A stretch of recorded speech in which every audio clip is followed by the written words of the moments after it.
भारतीय vision classes पर सभी मित्रों का एक बार फिर से स्वागत है। मित्रों, आज फिर से हम आपके सम्मुख एक और महत्वपूर्ण टॉपिक से एमसीक्यू सीरीज लेकर आपके सम्मुख उपस्थित हैं। आज हम रीतिकाल को पढ़ेंगे।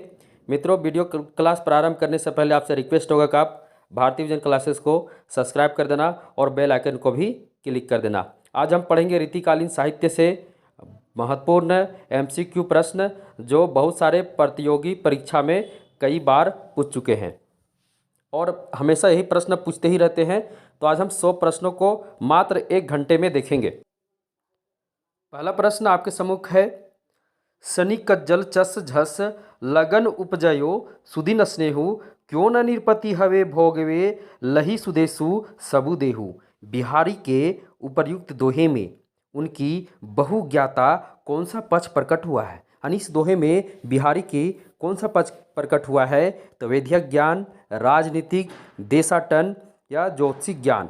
यह प्रश्न यूपी टीजीटी 2021 में पूछ चुका है। तो सही आंसर होगा, इसका सही आंसर होगा ऑप्शन नंबर डी, ज्योतिषी ज्ञान। अगला प्रश्न है, बिहारी का गागर में सागर भरने का जो गुण इतना प्रसिद्ध है वह बहुत कुछ रूढ़ि की स्थापना से ही संभव हुआ है। यह कथन किस लेखक का है?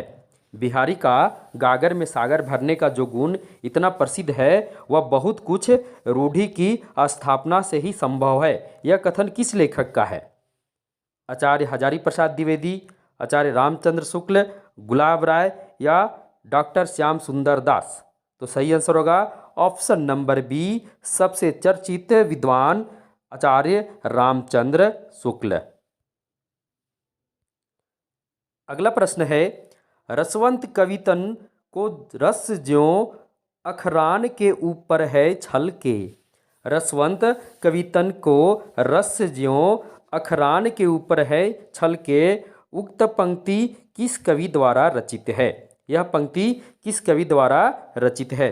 केशवदास, कुलपति मिश्र, मतीराम या चिंतामणि। तो सही आंसर होगा ऑप्शन नंबर डी, चिंतामणि।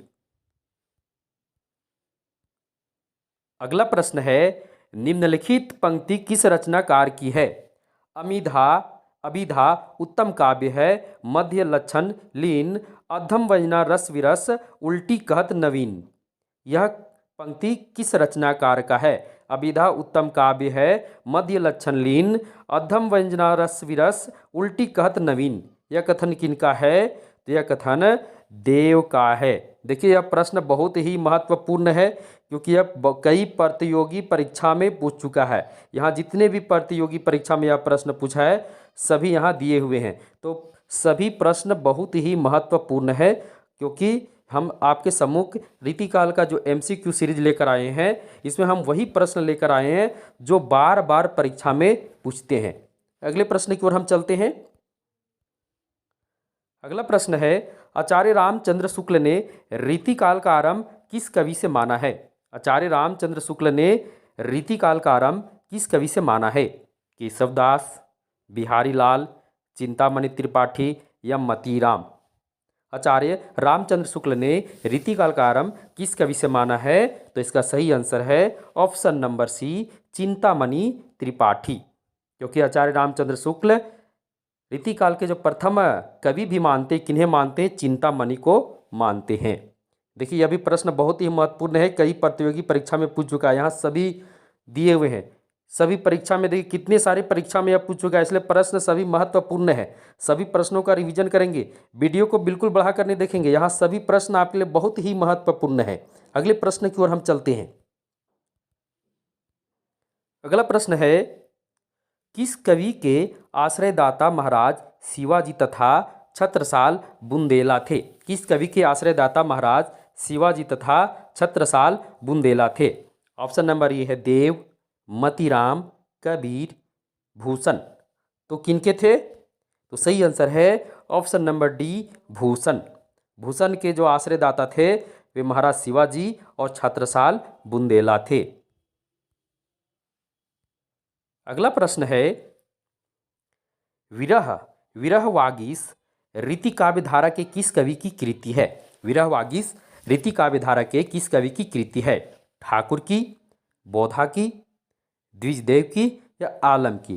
तो विरहवागीश बोधा, विरहवागीश बोधा आपको थोड़ा सा याद भी करना पड़ेगा। तो विरहवागीश किन की रचना है?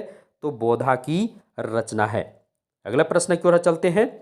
आज हम 60 मिनट में पूरे 100 प्रश्नों को देखेंगे। अगला प्रश्न है, रीतिकालीन कवि केशव की इनमें से कौन सी रचना प्रबंध काव्य नहीं है? क्योंकि रीतिकाल में अधिकतर प्रबंध काव्य लिखे गए, तो रीतिकालीन कवि केशव दास की इनमें से कौन सी रचना प्रबंध काव्य नहीं है? रतन बावनी, जहांगीर जस चंद्रिका, रसिक प्रिया या रामचंद्रिका? तो क्या आंसर होगा? तो आपका आंसर होगा ऑप्शन नंबर सी, रसिक प्रिया। रसिक प्रिया जो है यह प्रबंध काव्य नहीं है। बाकी रतन बावनी, जहांगीर जस चंद्रिका और रामचंद्रिका ये सभी क्या हैं? प्रबंध काव्य हैं। यहाँ केशव दास से जुड़े एक और महत्वपूर्ण बिंदु है, याद रखना कि केशव दास को कोर्ट का कवि किसने कहा? केशव दास को कोर्ट का कवि किसने कहा? तो डॉक्टर विजयपाल सिंह ने। याद रखना, केशव दास को कोर्ट का कवि किसने कहा? तो डॉक्टर विजयपाल सिंह ने। अगला प्रश्न है, तुलसी गंग दुओ भये सुकविन के सरदार यह कथन इनमें से किसका है? तुलसी गंग दुओ भये सुकविन के सरदार यह कथन इनमें से किसका है? नाभा दास का, गंग का, भिखारी दास का या रहीम दास का? तो याद रखना, तुलसी गंग दुओ भये, तुलसी गंग दुओ भये अगर यहाँ तुलसीदास ऑप्शन में रहेगा तो बिल्कुल नहीं होगा, क्योंकि तुलसी खुद तो नहीं बोल सकते हैं। तो तुलसी गंग दुओ भये यानी तुलसी और गंग कवि के बारे में यहाँ कहा गया है सुकविन के सरदार। ये क्या है? तो कवियों के सरदार कहे जाते। तो यह कथन किनका है? तो यह कथन भिखारी दास का है। किनका है? भिखारी दास का है। अगला प्रश्न की ओर हम चलते हैं। अगला प्रश्न है, निम्नलिखित में से कौन सा ग्रंथ केशव दास द्वारा रचित है? इनमें से कौन सा ग्रंथ है जो केशव दास द्वारा रचित है? ऑप्शन नंबर ये है विज्ञान गीता, बी है बरवे नायिका भेद, सी है कवि कल्पतरु और डी है काव्यालंकार। तो सही आंसर क्या होगा? तो सही आंसर होगा विज्ञान गीता। क्या होगा? विज्ञान गीता। केशव दास के अन्य महत्वपूर्ण ग्रंथ रसिक प्रिया, रामचंद्रिका, कवि प्रिया, रतन बावनी, वीरदेव सिंह चरित, जहांगीर जस चंद्रिका, नखशिख, छंदमाला ये सभी क्या हैं? तो केशव दास की प्रसिद्ध रचनाएं हैं।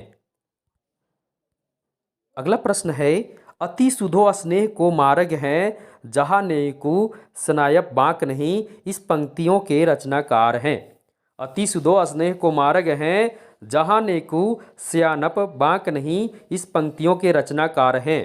तो मतीराम, चिंतामणि त्रिपाठी, घनानंद या बिहारी लाल? देखिए कितना महत्वपूर्ण प्रश्न है मित्रों।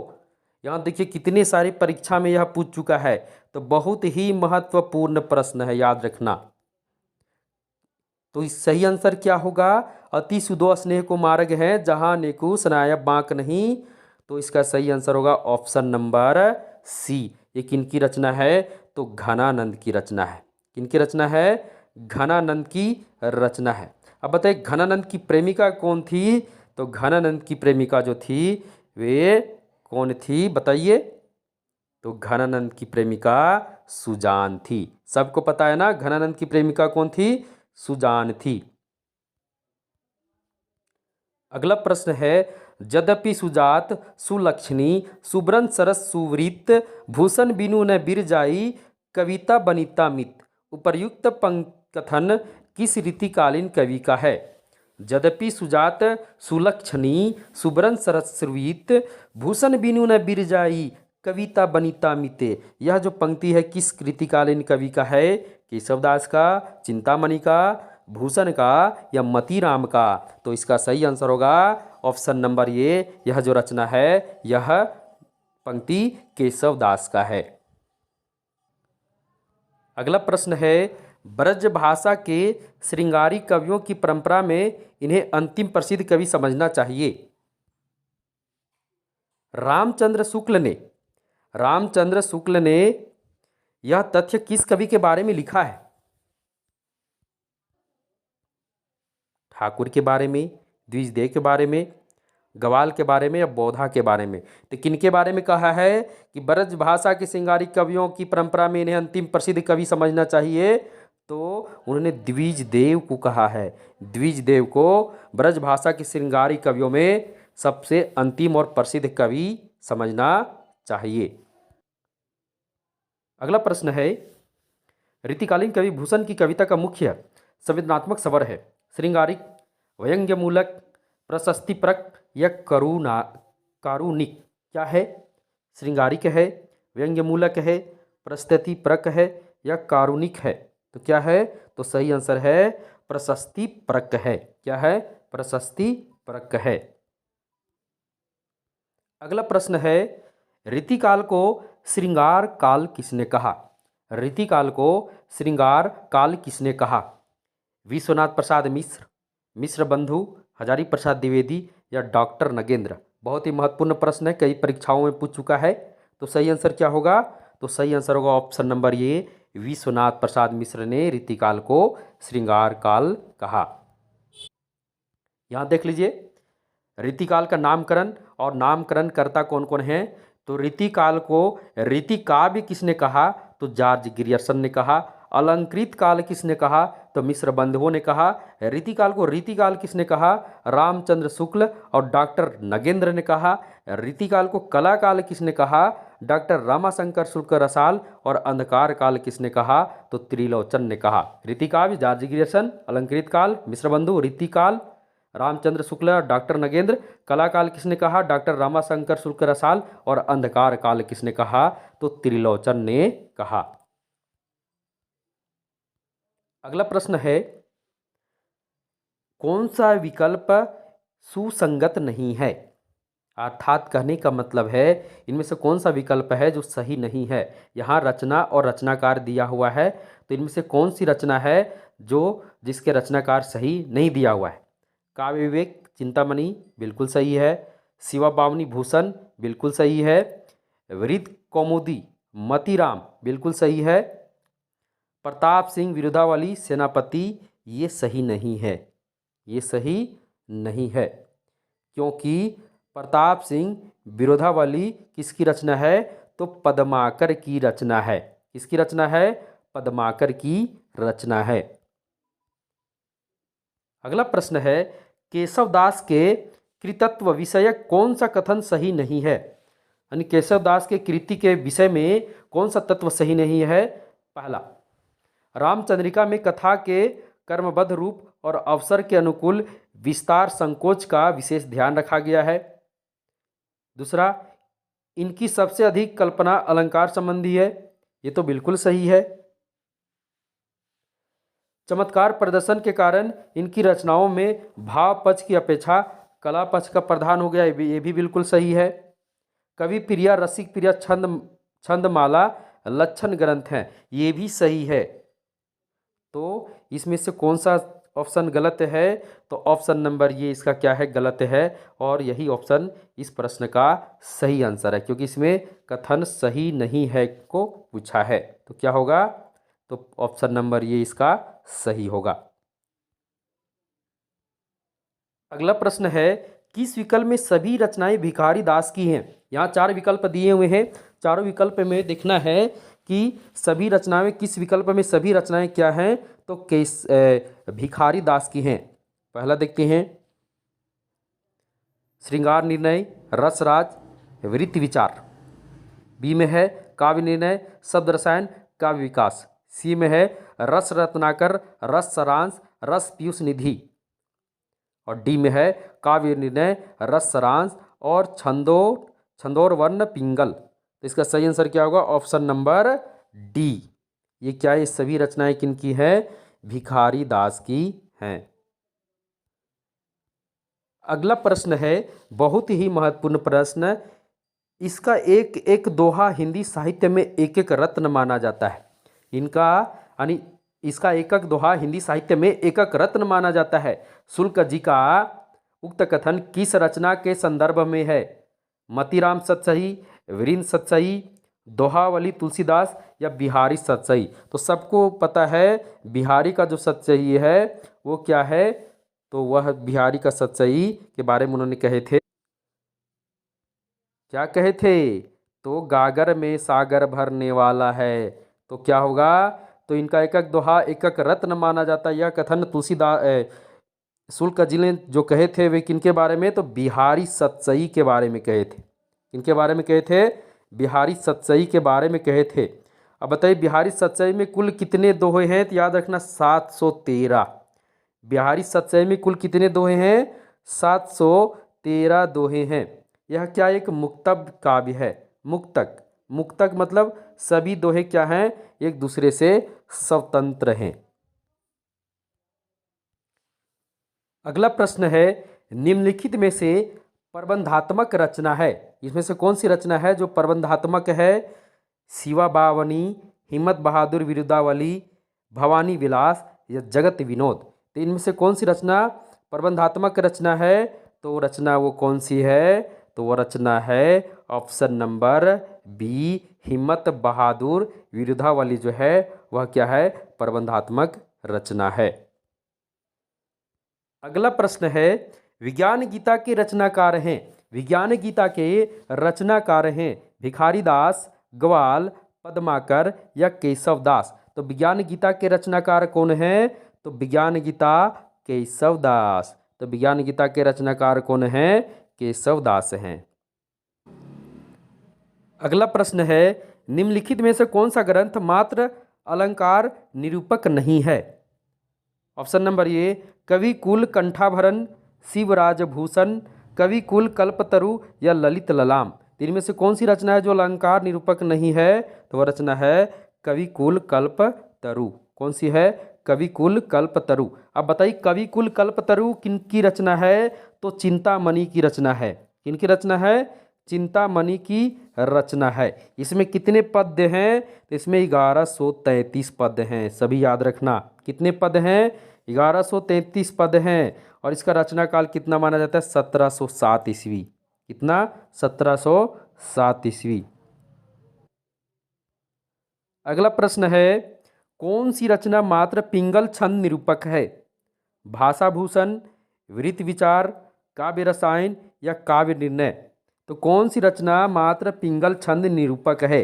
भाषा भूषण, वृत्त विचार, काव्य रसायन या काव्य निर्णय। तो क्या आंसर होगा? तो इसका सही आंसर होगा ऑप्शन नंबर बी, वृत्त विचार जो है वह पिंगल छंद निरूपक है।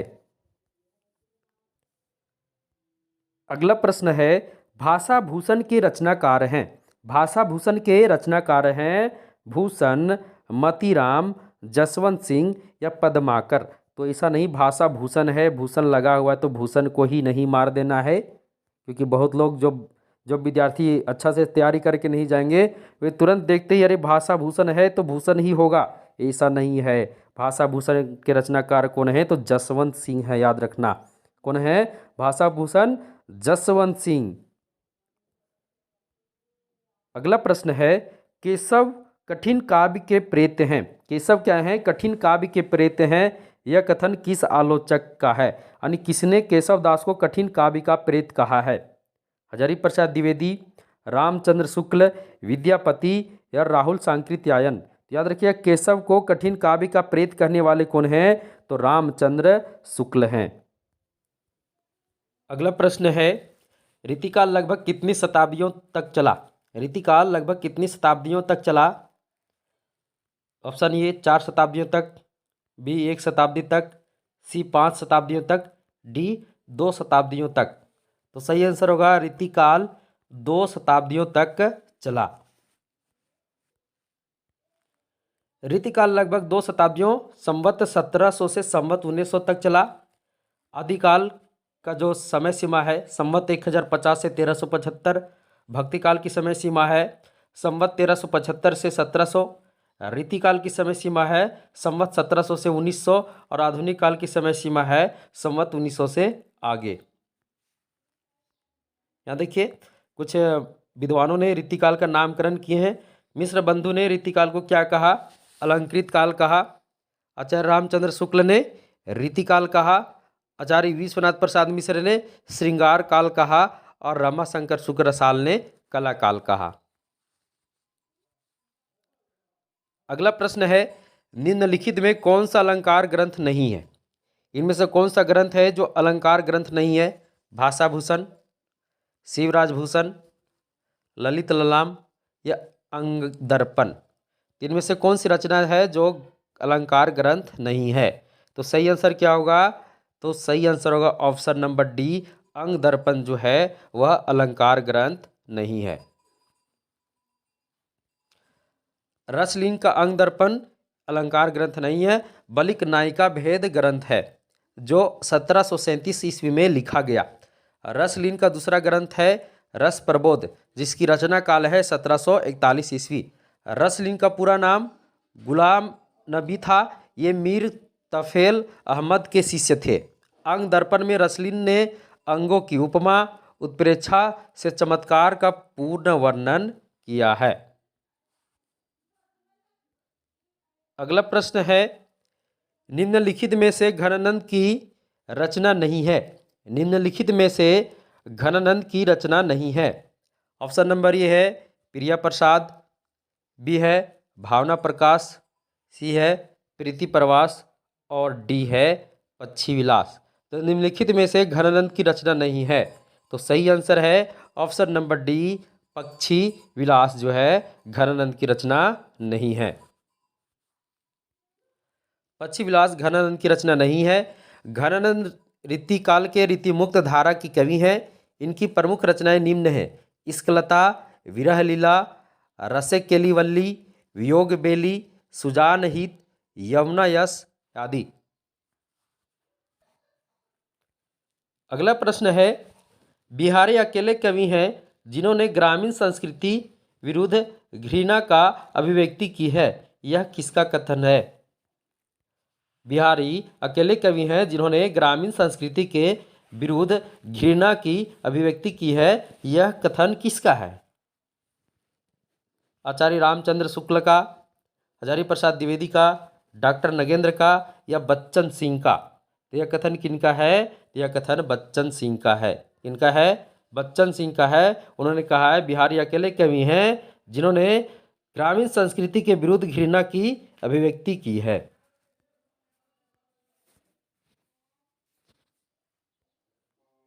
अगला प्रश्न है, रीतिकाल के कवि मतीराम द्वारा लिखित ग्रंथ ललित ललाम है।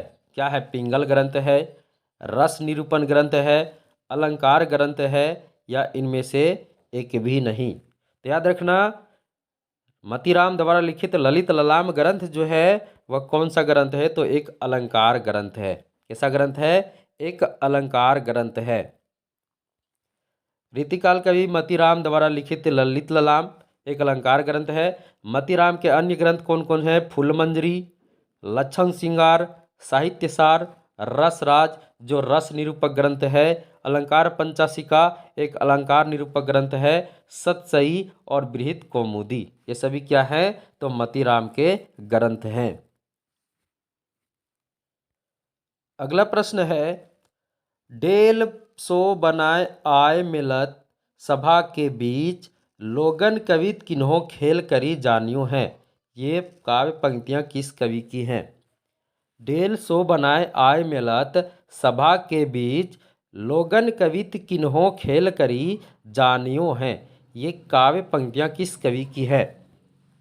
ठाकुर की, घनानंद की, भिखारी दास की या देव की? बहुत ही महत्वपूर्ण प्रश्न है क्योंकि कई प्रतियोगी परीक्षा में आ चुका है। यहाँ तक यूजीसी नेट में भी यह प्रश्न 2012 में पूछ चुका है। क्या है? डेल सो बनाए आय मिलत सभा के बीच लोगन कवित किन्हों खेल करी जानियो हैं। ये काव्य पंक्तियाँ किस कवि की हैं? तो सही आंसर होगा ऑप्शन नंबर ए, ठाकुर की हैं। इनकी हैं? ठाकुर की है। अगला प्रश्न है, अमी हलाहल मद भरे श्वेत श्याम रत्नार जियत मरत झुकी झुकी परत जेहि चितवत इक बार। कवि रसलीन द्वारा रचित यह दोहा उनकी किस कृति में संग्रहित है? यह जो दोहा है, अमी हलाहल भद मरे श्वेत श्याम रत्नार जियत मरत झुकी झुकी परत जेहि चितवत इक बार, यह रसलीन द्वारा रचित यह दोहा है उनकी किस कृति में संग्रहित है? ऑप्शन है रस प्रबोध में, अंग दर्पण में, रस प्रबोध और अंग दर्पण दोनों में, या इनमें से किसी में भी नहीं। तो क्या आंसर होगा? इसका सही आंसर है, यह रचना उनका जो है, यह जो पंक्ति है, यह उनका अंग दर्पण में क्या है? संग्रहित है। अगला प्रश्न है, यह प्रेम को पंथ कराल महातरवारी की धार पे धानवो है, यह काव्य पंक्ति है। यह किनकी काव्य पंक्ति है? यह प्रेम को पंथ कराल महातरवारी की धार पे धानवो है। यह काव्य पंक्ति किनकी है? घनानंद की, आलम की, ठाकुर की या बोधा की? किनकी है? तो सही आंसर है, यह जो पंक्ति है यह बोधा की पंक्ति है। किनकी पंक्ति है? बोधा की पंक्ति है। अगला प्रश्न है, शोभा सरसाने न बखाने जात केहू, भांति आने पहाड़ मानो काजर के ढोए के। यह पंक्ति किनका है? शोभा सरसाने न बखाने जात केहू, भांति आने हैं पहाड़ मानो काजर के ढोए के। यह काव्य पंक्ति किसकी है? देव की, सेनापति की, मतीराम की या चिंतामणि के? यह पंक्ति किनकी है? तो देखते ही जवाब दीजिए। यह पंक्ति सेनापति की है। किनकी है? सेनापति की है। यह प्रश्न यूपी टीजीटी 2021 में पूछ चुका है। अगला प्रश्न है, शिवराज भूषण में कितने अलंकारों का निरूपण हुआ है? शिवराज भूषण में कितने अलंकारों का निरूपण हुआ है? 15, 51, 99 या 105? तो याद रखना, शिवराज भूषण में कितने अलंकारों का निरूपण हुआ है? तो 105 अलंकारों का निरूपण हुआ है। कितने अलंकारों का? 105 अलंकारों का निरूपण हुआ है। शिवराज भूषण कवि भूषण की प्रसिद्ध रचना है। किनकी रचना है? तो कवि भूषण की प्रसिद्ध रचना है, जो एक अलंकार निरूपण ग्रंथ है। क्या है? अलंकार निरूपण ग्रंथ है। इसमें 99 कितने? तो इसमें 99 अर्थालंकार, 4 शब्दालंकार और शेष 2 चित्र और संकर नामक अलंकारों को मिलाकर कुल कितने अलंकार का प्रयोग किया गया है शिवराज भूषण में? तो 105 अलंकारों का प्रयोग किया गया है। अगला प्रश्न है, घनानंद की कविता में निम्नलिखित में से कौन सी विशेषता नहीं पाई जाती? घनानंद की कविता में ऑप्शन नंबर ए है भाषा की लाक्षणिकता, बी है भाषा की व्यंजकता, सी है उक्ति वैचित्र्य या डी है संध्या भाषा। तो घनानंद की कविता में कौन सी विशेषता नहीं पाई जाती है? तो वह आंसर है संध्या भाषा। यह प्रश्न यूजीसी नेट दिसंबर 2020 और जून 2021 में पूछ चुका है कि घनानंद की कविता में कौन सी विशेषता नहीं पाई जाती? तो संध्या भाषा नहीं पाई जाती। घनानंद की कविता में संध्या भाषा की विशेषता नहीं पाई जाती। घनानंद की कविता में लौकिक प्रेम तथा विरह वर्णन सर्वोपरि विशेषता बताई जाती है। इनकी कविता में भाषा की लाक्षणिकता, भाषा की व्यंजकता तथा उक्ति वैचित्र्य की विशेषता पाई जाती है। अब यहाँ देखिए घनानंद की कुछ कृतियाँ, प्रमुख कृतियाँ कौन है? तो सुजान सागर, इसकलता, विरह लीला, वियोग बेली, यमुना यश, प्रीति पावस, ये सभी क्या है? तो घनानंद की प्रमुख कृतियाँ हैं। घनानंद क्या थे? तो रीति मुक्त काव्यधारा के प्रमुख कवि थे। किस काव्यधारा के? तो रीति मुक्त काव्यधारा के प्रमुख कवि थे। सबको पता है कि रीति काल में 3 प्रकार के काव्यधाराएं चली थी, रीति सिद्ध, रीतिबद्ध और रीति मुक्त काव्यधारा।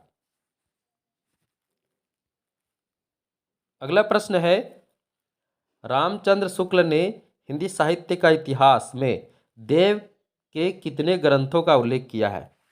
रामचंद्र शुक्ल ने हिंदी साहित्य का इतिहास, जो उनका प्रसिद्ध ग्रंथ है, रचना काल कितना है हिंदी साहित्य इतिहास का? 1929 है ना। ये रामचंद्र शुक्ल का प्रसिद्ध इतिहास ग्रंथ है हिंदी साहित्य का। तो इसमें देव के कितने ग्रंथों का उल्लेख किया गया है?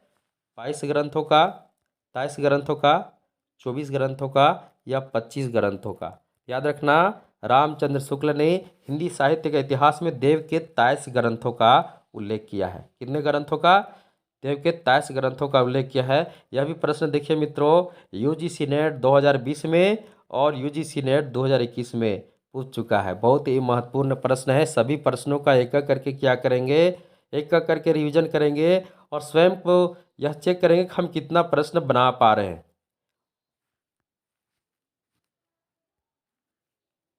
अगला प्रश्न है, घनानंद की कविता से संबंधित सही तथ्य है। घनानंद की कविता से संबंधित सही तथ्य है। घनानंद ने वियोग व्यथा की सैकड़ों अंतर्दशाओं का मार्मिक चित्र खींचे हैं। घनानंद ने सिर्फ व्यक्ति सवैयों की रचना की है। घनानंद के यहाँ प्रेम का विषय संसारिक प्राणी भी हो सकता है या परमेश्वर भी, या घनानंद की कविता अभिधा मूलक है। नीचे दिए गए कुछ विकल्प दिए हुए, नीचे यहाँ देख लीजिए, इनमें से कौन से विकल्प सही हैं। तो यहाँ देखिए, पहला 1 या 4, 1 या 3, 2 या 4, 3 या 4। यह प्रश्न यूजीसी नेट 2020 और 2021 दोनों में पूछ चुका है। तो सही आंसर क्या होगा? इसका सही आंसर होगा ऑप्शन नंबर 1 और 3। 1 और 3 ये इसका क्या है? सही आंसर है। घनानंद ने वियोग व्यथा और सैकड़ों अंतर्दशाओं का मार्मिक चित्र खींचे, क्योंकि घनानंद सुजान से प्रेम करते थे। तो इतना निश्चित है कि उनमें वियोग आया था, क्योंकि सुजान उन्हें छोड़ दी थी। उन्हें छोड़कर वे क्या हुए थे? वे भटक गए थे और उनके प्रेम में हमेशा लगे रहे। तो उनके कैसा प्रेम था उनका? तो वियोग रूपी प्रेम था। यानी घनानंद का जो प्रेम था सुजान के प्रति था, यह वियोग का प्रेम था। और यहाँ देखिए, घनानंद के यहाँ प्रेम का विषय सांसारिक प्राणी भी हो सकता है या परमेश्वर भी। ये भी क्या है? सही है। तो इसका सही ऑप्शन होगा ऑप्शन नंबर बी, 1 और 3 दोनों। अगला प्रश्न है, तो परवारो उर्वासी सुनी राधिके सुजान, तू मोहन के उर्वासी हवे उर्वासी समान। यह दोहे में सखी राधा से क्या कह रही है? फिर से एक बार देखेंगे। तो परवारो उर्वासी सुनी राधिके सुजान, तू मोहन के उर्वासी हवे उर्वासी समान। ऑप्शन नंबर ये है, राधा के रूप की तारीफ कर नायक से प्रेम करने के लिए उत्कंठित करती है। ऑप्शन नंबर बी, नायक की बेवफाई के कारण उसे दूर रहने की सलाह देती है। यह तो बिल्कुल नहीं होगा। ऑप्शन नंबर सी, नायक की धृष्टता के कारण मना करने को कहती है। ये भी नहीं होगा। एक और है,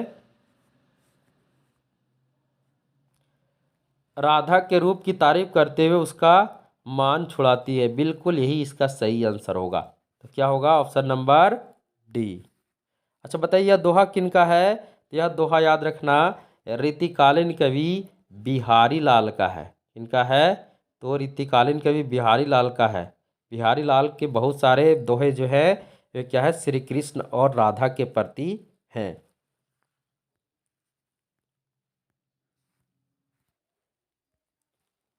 अगला प्रश्न है, निम्नलिखित में से क्या क्या केशव दास के बारे में सही है? पहला, वे इंद्रजीत सिंह के दरबारी कवि थे। दूसरा, इनकी कविता में अलंकारों का प्रयोग बहुत कम हुआ है। ये तो बिल्कुल नहीं होगा। इन्होंने केवल चौपाई छंद में लिखा है। ये भी नहीं होगा।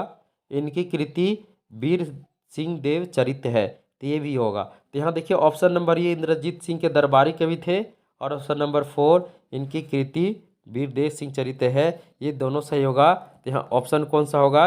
1 और 4। कौन होगा? 1 और 4।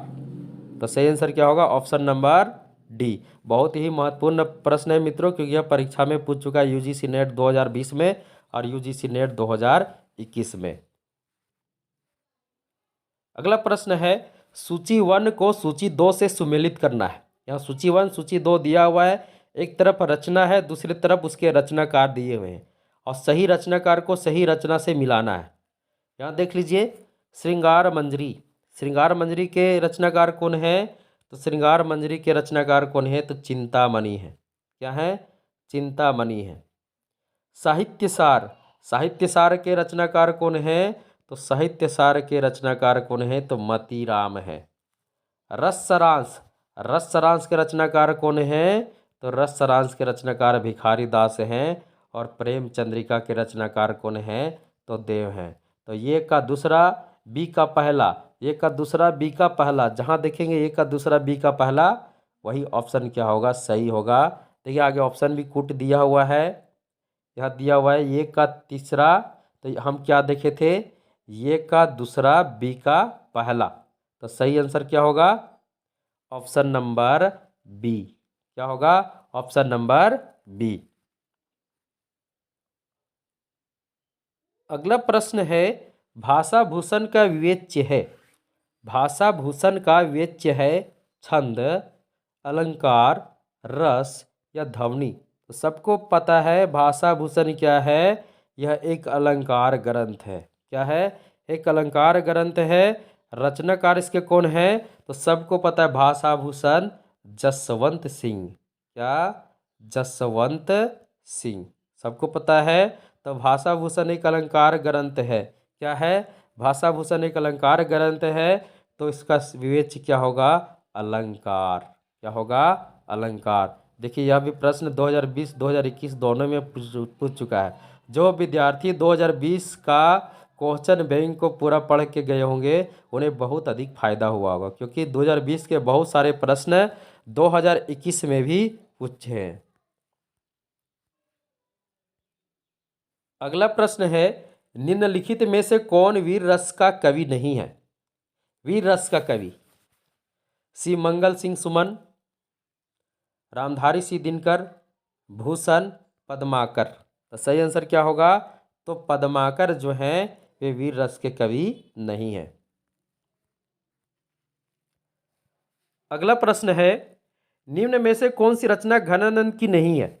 निम्न में से कौन सी रचना घनानंद की नहीं है, प्रीति प्रवास, वियोग बेली, सुजान हित प्रबंध या श्रृंगार विलास। तो निम्न में से कौन सी रचना घनानंद की नहीं है, तो वह रचना कौन सी घनानंद की नहीं, बताइए। प्रीति प्रवास बिल्कुल है, वियोग बेली ये भी है, वियोग बेली तो है ही, सुजान हित ये तो है ही, लेकिन श्रृंगार विलास उनकी रचना नहीं है, क्योंकि श्रृंगार विलास के रचनाकार कौन है, तो सोमनाथ है। कौन है, श्रृंगार विलास सोमनाथ की रचना है। बाकी सारी रचनाएं किन की है, तो बाकी सारी रचनाएं घनानंद की है। अगला प्रश्न है, निम्नलिखित में से कौन कवि और आचार्य दोनों रूप में प्रतिष्ठित थे, यानी कौन एक कवि भी थे और आचार्य भी थे। तो सबको पता है, देखते ही आप जवाब दीजिएगा, रीतिकाल के वे कौन से कवि और आचार्य दोनों के रूप में थे, तो केशव दास थे। कौन थे, केशव दास जो थे वे कवि भी थे और आचार्य भी थे। याद रखना, केशव दास कवि और आचार्य दोनों थे। बहुत ही महत्वपूर्ण प्रश्न है। अगला प्रश्न है, आचार्य रामचंद्र शुक्ल ने साक्षात रस मूर्ति किस कवि को कहा है। आचार्य रामचंद्र शुक्ल ने साक्षात रस मूर्ति किस कवि को कहा है, घनानंद को, पद्माकर को, मीरा को या रहीम को। तो याद रखना, रामचंद्र शुक्ल ने किस कवि को साक्षात रस मूर्ति कहा है, तो घनानंद को कहा है। किसको कहा है, घनानंद को कहा है। यहाँ घनानंद की प्रमुख रचनाओं को देख लेते हैं। सुजान सागर, विरह लीला, कोकसार, यमुना यश, इसकलता, वियोग बेली, रस केली वल्ली, ये सभी क्या है, तो घनानंद की प्रसिद्ध रचना है। अगला प्रश्न है, हितोपदेश का भाषानुवाद किसने किया। हितोपदेश का भाषानुवाद किसने किया, पद्माकर ने, सेनापति ने, श्रीपति ने या बोधा ने। तो हितोपदेश का भाषानुवाद किसने किया, तो पद्माकर ने किया। किसने किया, पद्माकर ने किया। हितोपदेश का भाषानुवाद पद्माकर ने किया। अगला प्रश्न है, हित तरंगिणी किनकी रचना है।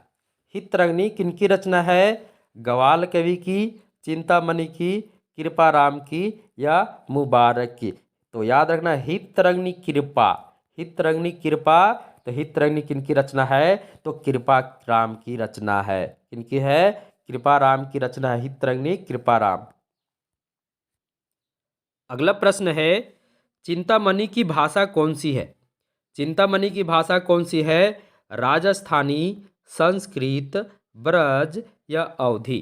तो चिंतामणि की भाषा कौन सी है, तो चिंतामणि की भाषा जो है वह ब्रज भाषा है। कौन सी भाषा है, ब्रज भाषा है। चिंतामणि रीतिकाल के रीतिबद्ध धारा के प्रसिद्ध कवि हैं। इनकी काव्य भाषा क्या है? तो विशुद्ध ब्रज भाषा है। आचार्य रामचंद्र शुक्ल चिंतामणि त्रिपाठी को रीति काव्य का प्रवर्तक मानते हैं। चिंतामणि को रीति काव्य का प्रवर्तक कौन मानते हैं? तो आचार्य रामचंद्र शुक्ल मानते हैं। और सर्वसम्मत द्वारा रीतिकाल के प्रवर्तक कौन हैं? तो सर्वसम्मत द्वारा रीतिकाल के प्रवर्तक आचार्य केशवदास हैं। केशवदास कवि और आचार्य दोनों रहे।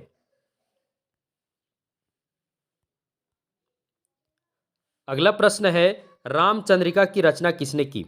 सेनापति ने, मोहनलाल मिश्र ने, सुंदर ने या केशव ने? तो रामचंद्रिका देखते ही जवाब देंगे केशवदास की रचना है। किनकी रचना है? केशवदास की रचना है। केशवदास का जो जन्म हुआ था 1555 ईस्वी में हुआ था। ये किस संप्रदाय से दीक्षित थे? तो निम्बार्क संप्रदाय से दीक्षित थे। और रामचंद्रिका को छंदों का अजायब घर कहा जाता है। किसने कहा है? तो राम स्वरूप चतुर्वेदी ने लिखा है कि रामचंद्रिका जो है छंदों का अजायब घर है। क्या है? छंदों का अजायब घर है। और केशवदास को कठिन काव्य का प्रेत भी कहा जाता है। याद रखना, केशवदास को कठिन काव्य का प्रेत आचार्य रामचंद्र शुक्ल ने कहा। और रामचंद्रिका को छंदों का अजायब घर किसने कहा? तो राम स्वरूप चतुर्वेदी ने कहा। अगला प्रश्न है, चिंतामणि किस काल के कवि हैं? भक्ति काल, वीरगाथा काल, रीतिकाल, आधुनिक काल? तो बहुत ही आसान आंसर इसका होगा। तो क्या होगा? रीतिकाल। चिंतामणि रीतिकाल के रचनाकार हैं। अगला प्रश्न है, केशवदास कवि होने के साथ साथ क्या थे? गायक थे, पाखंड विरोधी थे, आचार्य थे या संत थे? तभी हम आपको बताए थे केशवदास कवि और आचार्य दोनों थे। तो सही आंसर क्या होगा? तो केशवदास कवि होने के साथ साथ आचार्य भी थे। केशवदास अलंकारवादी आचार्य एवं कवि थे। ये निम्बार्क संप्रदाय से दीक्षित थे। डॉक्टर नगेंद्र केशवदास को रीतिकाल का प्रवर्तक मानते हैं। डॉक्टर नगेंद्र केशवदास को रीतिकाल का प्रवर्तक मानते हैं। और सर्वसम्मत द्वारा भी केशवदास को ही रीतिकाल का प्रवर्तक माना जाता है। इनकी प्रसिद्ध रचना है रसिक प्रिया 1591 ईस्वी, रामचंद्रिका 1601 ईस्वी, कवि प्रिया 1601 ईस्वी, विज्ञान गीता 1610 ईस्वी। इनकी क्या है? प्रसिद्ध रचनाएं हैं। अगला प्रश्न है, केशवदास ने एक आध्यात्मिक ग्रंथ लिखा, उसका नाम क्या था? केशवदास ने एक आध्यात्मिक ग्रंथ लिखा, उसका नाम क्या था? रसिक प्रिया? तो रसिक प्रिया तो रस निरूपण का है। रामचंद्रिका रामकथा पर आधारित है। कवि प्रिया या विज्ञान गीता? तो सही आंसर क्या होगा? तो सही आंसर होगा विज्ञान गीता। जो उनकी रचना है वह एक आध्यात्मिक ग्रंथ है। अगला प्रश्न है, भावविलास किनकी रचना है? भावविलास किनकी रचना है? भावविलास देव। भावविलास देव। तो भावविलास किनकी रचना है? तो भावविलास देव की रचना है। भावविलास की रचना काल कितनी है? तो याद रखना, भावविलास की रचना काल 1689 ईस्वी है। कितना है? 1689 ईस्वी है। अगला प्रश्न है, यह पंक्ति किस कवि की प्रशस्ति में कही गई है? चाह के रंग में भिजियो हियो, बिछुरे मिले प्रीतम शांति न माने। चाह के रंग में भिजियो हियो, बिछोरे मिले प्रीतम शांति न माने। यह किस कवि के प्रशस्ति में कही गई है? देव की, आलम की, घनानंद की या पद्माकर की? तो बिछोरे लिया दिया। बिछोरे तो बिछोरे मतलब क्या हुआ? बिछड़ने की बात हो रही। प्रीतम शांति न माने, यानी प्रीतम से बिछड़ने के बाद किनको शांति नहीं मिल रही है? तो सबको पता था सुजान से बिछड़ने के बाद घनानंद को शांति नहीं मिल रही थी। तो क्या होगा? यह घनानंद के बारे में कहा गया है। अगला प्रश्न है, रसराज ग्रंथ का रचयिता कौन था? रसराज ग्रंथ का रचयिता कौन था? पद्माकर, मतीराम, चिंतामणि या देव? तो रसराज ग्रंथ का रचनाकार कौन था? तो रसराज मतीराम। रसराज मतीराम। तो रसराज ग्रंथ के रचयिता मतीराम। अगला प्रश्न है, भूषण के काव्य की भाषा क्या थी? भूषण के काव्य की भाषा क्या थी? तो सबको पता है भूषण की काव्य के बारे में आ जाए तो ब्रज भाषा। कौन सी भाषा? ब्रज भाषा। याद रखिएगा रीतिकाल में किस भाषा की प्रधानता रही, तो ब्रज भाषा की ही प्रधानता रही।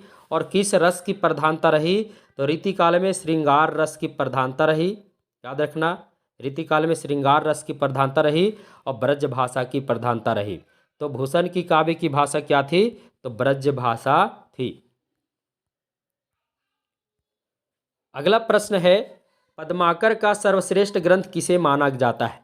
पद्माकर का सर्वश्रेष्ठ ग्रंथ किसे माना जाता है? प्रबोध पचासा को, भूमिजा को, गीतावली को या नल दमयंती को? तो याद रखना, पद्माकर का सर्वश्रेष्ठ ग्रंथ जिसे माना जाता है वो ग्रंथ है प्रबोध पचासा। कौन सा है? प्रबोध पचासा पद्माकर का प्रसिद्ध ग्रंथ है या सर्वश्रेष्ठ ग्रंथ है। अगला प्रश्न है, आचार्य रामचंद्र शुक्ल भक्ति काल सगुन धारा फुटकल रचनाएं के शीर्षक के अंतर्गत परिगणित किस कवि के लिए कहा है?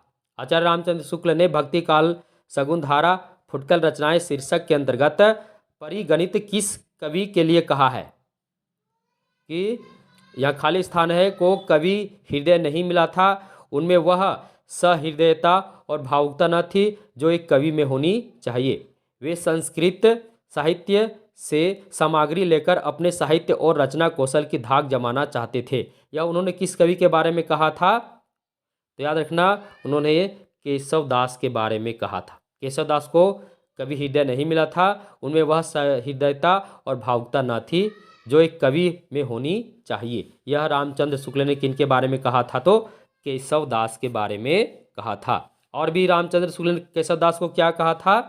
तो रामचंद्र शुक्ल ने केशव दास को कठिन काव्य का प्रेत कहा था। क्या कहा था? कठिन काव्य का प्रेत। अगला प्रश्न है, नाही नाही करे थोरी मांगे सब दिन कहे किस कवि की पंक्ति है? नाही नाही करे थोरी मांगे सब दिन कहे किस कवि की पंक्ति है? आलम की, ठाकुर, कुलपति या सेनापति? यह पंक्ति किन की है? आलम की, ठाकुर की, कुलपति की या सेनापति की? नाही नाही करे थोरी मांगे सब दिन कहे, यह किस कवि की पंक्ति है? तो यह पंक्ति जो है यह सेनापति की है। किनकी है? सेनापति की है। अगला प्रश्न है, सुजान विनोद किनकी रचना है? सुजान विनोद किनकी रचना है? जब सुजान विनोद की बात हो, सुजान हित घनानंद सुजान विनोद देव। तो सुजान विनोद किनकी रचना है? तो देव की रचना है। अगला प्रश्न है, काव्य निर्णय के रचयिता कौन है? काव्य निर्णय के रचयिता कौन है? घनानंद, बिहारी, मतीराम या भिखारी दास? देखिए बहुत ही महत्वपूर्ण प्रश्न है, कई प्रतियोगी परीक्षाओं में पूछ चुका है। काव्य निर्णय के रचनाकार कौन है? तो काव्य निर्णय के रचनाकार भिखारी दास हैं। कौन है? भिखारी दास हैं। काव्य निर्णय के रचयिता भिखारी दास हैं। ये रीति काल के रीतिबद्ध धारा के कवि हैं। रीतिबद्ध कवियों की रचना लक्षणों और उदाहरणों से युक्त होती है। भिखारी दास की कुछ प्रमुख रचनाएं निम्नलिखित हैं। कौन कौन है? तो रस सारांश 1742 ईस्वी, काव्य निर्णय 1746 ईस्वी और श्रृंगार निर्णय 1750 ईस्वी। ये सभी क्या हैं? भिखारी दास की प्रमुख रचनाएं हैं। अगला प्रश्न है, केशव दास किस राजा के आश्रय में थे? बूंदी के राजा भाव सिंह, छत्रसाल, ओरछा के राजा इंद्रजीत सिंह या शिवाजी? तो क्या आंसर होगा? तो याद रखना, केशव दास ओरछा के राजा इंद्रजीत सिंह के आश्रय में थे। इनके आश्रय में थे? तो इंद्रजीत सिंह के आश्रय में थे केशव दास। केशव दास ओरछा नरेश महाराज राम सिंह के भाई इंद्रजीत सिंह के गुरु और राजाश्रित कवि थे। केशव दास का जन्म 1555 ईस्वी में हुआ था और ये निम्बार्क संप्रदाय से दीक्षित थे। इनकी प्रमुख रचनाएं निम्नलिखित है, रसिक प्रिया, रामचंद्रिका, कवि प्रिया, विज्ञान गीता, रतन बावनी। अगला प्रश्न है, बिहारी ने अपने काव्य में किस छंद को अपनाया है? कवित छंद, दोहा छंद, सी छप्पय छंद और डी सवैया छंद? तो बिहारी लाल के बारे में कहा गया है कि सतसैया के दोहे जो नावक के तीर देखन में छोटो लागे घाव करे गंभीर। तो सबको पता है सतसैया के दोहे मतलब दोहा। तो बिहारी का छंद जो है वो कौन सा छंद है? तो दोहा छंद में उन्होंने रचनाएं की है। बिहारी की रचना का नाम क्या है? तो बिहारी का एकमात्र रचना है सतसई, जिसे बिहारी सतसई कहा जाता है। क्या कहा जाता है? बिहारी सतसई। बिहारी किस काल के कवि हैं? तो रीतिकाल के रीतिबद्ध रीतिसिद्ध काव्य धारा के प्रमुख कवि हैं। और सतसई का रचना काल कितना है बिहारी सतसई का? तो सबको पता है बिहारी सतसई का जो रचना काल है वह कितना है? 1662 ईस्वी। कितने हैं? 1662 ईस्वी। और इसमें कितने दोहे हैं? तो सबको पता है 713 दोहे हैं। कितने हैं? 713 दोहे हैं बिहारी सतसई में। और कहीं कहीं 719 भी मिलती हैं, तो 713 बहुत अधिक मान्य है, तो 713 मानेंगे। 713 दोहों का यह संगम है जिसे बिहारी सतसई कहा जाता है। अगला प्रश्न है, इस्कनामा के रचयिता कौन है? देव, बोधा, आलम या मतीराम? तो याद रखना, इस्कनामा के रचयिता कौन है? तो बोधा हैं। कौन है? बोधा हैं। बोधा क्या है? तो रीतिमुक्त काव्य धारा के कवि हैं। और इस्कनामा इनका क्या है? एक प्रसिद्ध रचना है। बोधा का जो वास्तविक नाम क्या था? तो बोधा का वास्तविक नाम बुद्धिसेन था। क्या था? बुद्धिसेन था। इसके अलावा बोधा के जो अन्य प्रमुख रचनाएं हैं, विरहवागीश, याद रखना विरहवागीश भी इनका क्या है? एक प्रमुख रचना है। अगला प्रश्न है, रसलिन का मूल नाम क्या है? रसलिन का मूल नाम क्या है? सैयद मुस्तफ़ा, मोहम्मद सईद, सईद अहमद या सेहत गुलाम नबी? तो रसलिन का मूल नाम क्या है? तो रसलिन का मूल नाम याद रखना सैयद गुलाम नबी। ये क्या है? रसलिन का मूल नाम है। अगला प्रश्न है, निम्नलिखित में से रीतिकालीन काव्य की प्रवृत्ति नहीं है? आचार्यत्व प्रदर्शन, ये तो बिल्कुल सही है। अलंकारिकता के प्रति विशेष आग्रह, ये भी सही है, अलंकार प्रधान है। नारी का आदर्श रूप में चित्रण और नखशिख वर्णन, नखशिख वर्णन ये भी सही है, लेकिन नारी का आदर्श रूप में चित्रण नहीं किया गया है। नारी का आदर्श रूप में चित्रण नहीं किया गया है, क्योंकि रीतिकाल में जो कवि हुआ करते थे वे अपने राजा की प्रशंसा करते थे, नारी का नखशिख का वर्णन करते थे। उनको आदर्श रूप में चित्रित नहीं करते थे, सिर्फ उनका नखशिख का वर्णन करते थे, उनके सुंदरता का वर्णन करते थे, जबकि उनका आदर्श रूप में उन्होंने प्रतिस्थापित कभी नहीं किया। ये आधुनिक काल जब आया तभी नारी को महत्व दिया गया। अगला प्रश्न है, मेरी भव बाधा हरो राधा नागरी सोई, जातन की झाई परे श्यामु हरित दुति होई। में रेखांकित यंश में संकेतिक नहीं है। कौन संकेतित नहीं है? मन की कलुष का दूर होना। दूसरा है गौरवर्णीय राधा का श्याम वर्णीय होना, यानी राधा गोरी थी और श्याम क्या थे? तो श्याम काले थे, तो गौरव वर्णीय राधा का श्याम वर्णीय होना। तीसरा श्याम रंग का हरित वर्ण होना, या कृष्ण की कांति कम होना। यहाँ ध्यान दीजिएगा, मेरी भव बाधा हरो राधा नागरी सोय, जातन की झाई प्रे श्याम हरुद्दति होय। यानी जैसे वो श्याम के संग जाती है तो उनका भी क्या शरीर श्याम संग हो जाता है, श्याम के जैसा हो जाता है। तो गौरव वर्णीय राधा का श्याम वर्णी होना ये सही आंसर है।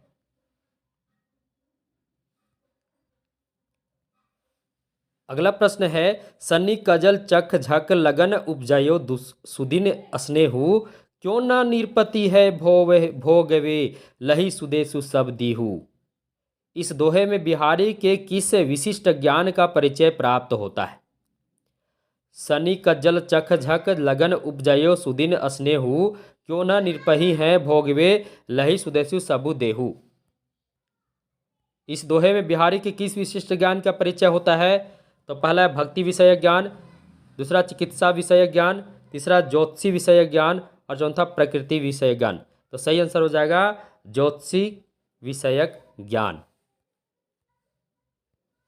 अगला प्रश्न है, तो पर वारो उर्वासी सुनी राधिके सुजान, तू मोहन के उर्वासी है उर्वासी समान। ये रत्नाकर जी की उर्वासी क्रमशः अर्थ किया गया है। ऑप्शन नंबर ए अप्सरा विशेष, उर में बसी, भूषण विशेष। बी है उर में बसी, अप्सरा विशेष या भूषण विशेष। सी है भूषण विशेष उर्व में बसी अप्सरा विशेष, या ऑप्शन सी है अप्सरा विशेष भूषण विशेष उर्व में बसी। तो इसका सही आंसर होगा ऑप्शन नंबर ए अप्सरा विशेष उर्व में बसी भूषण विशेष। अगला प्रश्न है निम्न में से कौन सा ग्रंथ केशव का नहीं है? रतन बावनी, विज्ञान गीता, जहांगीर जस चंद्रिका या भाषा भूषण। तो इनमें से कौन सी ग्रंथ है केशव दास की नहीं है? तो सबको पता है विज्ञान गीता है, जहांगीर जस चंद्रिका भी है, रतन बावनी भी है, परंतु भाषा भूषण नहीं है। भाषा भूषण उनकी रचना नहीं है। भाषा भूषण जसवंत सिंह, भाषा भूषण जसवंत सिंह। तो क्या होगा? भाषा भूषण उनकी रचना नहीं है, क्योंकि भाषा भूषण किनकी है? जसवंत सिंह की है। अगला प्रश्न है रीतिकाल के कौन से प्रसिद्ध कवि भारतेंदु के पिता थे? रीतिकाल के कौन से प्रसिद्ध कवि भारतेंदु के पिता थे?